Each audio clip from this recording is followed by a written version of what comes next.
अच्छे माता पिता कैसे बने।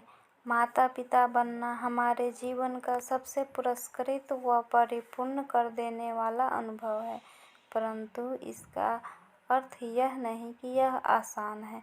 आपके बच्चे की उम्र चाहे कितनी भी हो, आपका दायित्व कभी खत्म नहीं होता। अच्छे माता पिता बनने के लिए आपको इस कला में माहिर होना पड़ेगा कि कैसे अपने बच्चों को सही व गलत के बीच के अंतर की शिक्षा देते हुए आप उन्हें विशिष्ट एवं प्यारे महसूस करवा सकते हैं।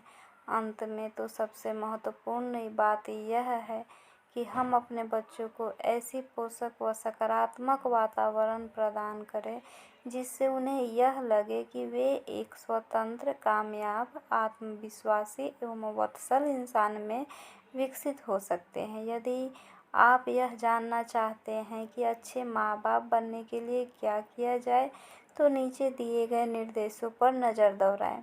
बच्चों को स्नेह व दुलार देना। कभी कभी प्रेम व स्नेह ही सबसे अच्छी ऐसी चीज़ होती है जो आप अपने बच्चे को दे सकते हैं। प्यार भरा स्पर्श और परवाह से भरा आलिंगन ही काफ़ी है आपके बच्चों को यह बताने के लिए कि वास्तव में वे आपके लिए कितने मूल्यवान हैं। बात जब बच्चों की आती है तो शारीरिक संपर्क की महत्ता को कभी अनदेखा न करें। निम्नलिखित तरीकों से आप बच्चों को के प्रति अपना वात्सल्य दर्शा सकते हैं, चाहे आप उनसे कितना ही नाराज़ क्यों न हो। उन्हें हर दिन यह बताएं कि आप उनसे कितना प्यार करते हैं। उन्हें प्यार से गले लगाएं और माथे पर किस दें। उन्हें जन्म से ही प्रेम व स्नेह से परिचित व उनका आदी बनाइए।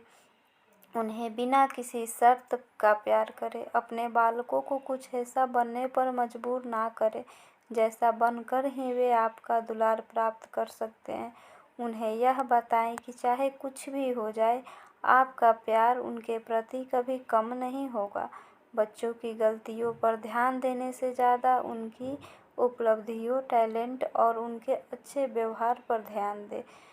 इससे उन्हें यह जाहिर होगा कि आप उनमें उनकी अच्छी बातें भी देखते हैं।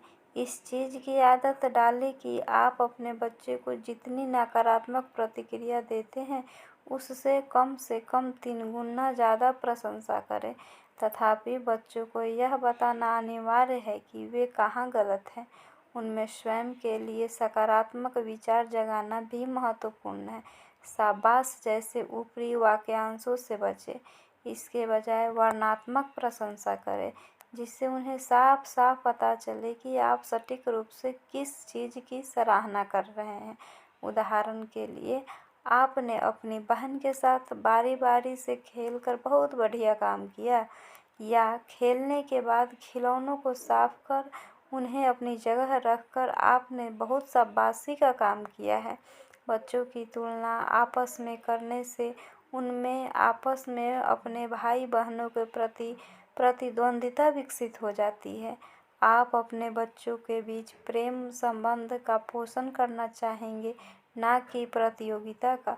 पक्षपात से बचें। सर्वेक्षण से पता चला है कि अधिकतर माता पिता का कोई पसंदीदा होता है, परंतु अधिकांश बच्चों के हिसाब से वे अपने माता पिता के प्रिय हैं।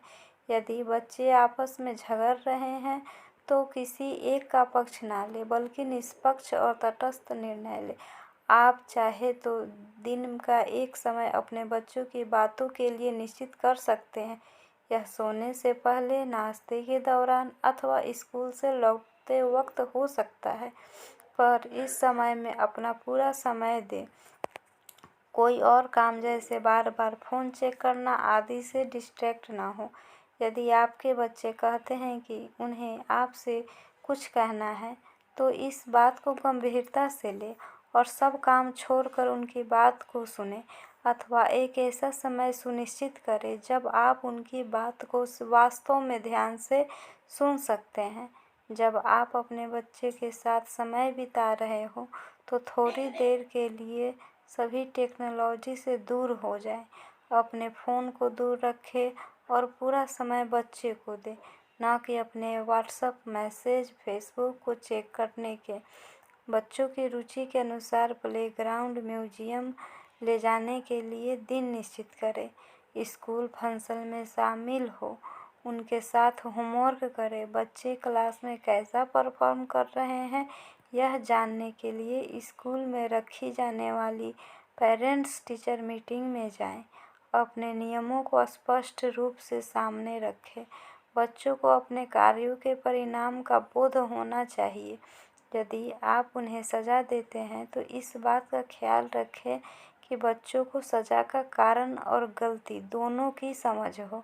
अगर आप ही स्पष्ट रूप से यह नहीं समझ पाते हैं कि उनकी गलती कहाँ है, तो दंड का वो प्रभाव नहीं पड़ेगा जो पड़ना चाहिए।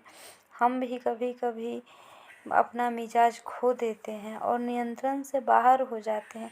यदि आप कुछ ऐसा कर या कह देते हैं जिसका आपको अफसोस होता है, तो अपने बच्चों से उस बात की माफ़ी मांगे, जिससे उन्हें यह पता चले कि आपसे गलती हुई है।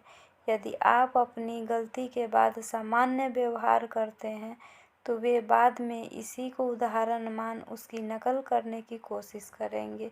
इसका मतलब यह नहीं कि आप और आपके बच्चों से जुड़े बातों पर 100% सहमत हो, परंतु इसका अर्थ यह अवश्य है कि एक दूसरे के खिलाफ खड़े होने के बजाय साथ मिलकर समस्याओं का समाधान ढूंढा जाए। पति पत्नी को आपस में बच्चों के सामने कदापि नहीं झगड़ना चाहिए। अगर बच्चे सो रहे हैं तो आहिस्ता बहस करें। बच्चे माता पिता की कलह सुन असुरक्षित व भयभीत महसूस करते हैं। इसके अतिरिक्त बच्चे भी इसी प्रकार से आपस में बहस करना सीख जाएंगे।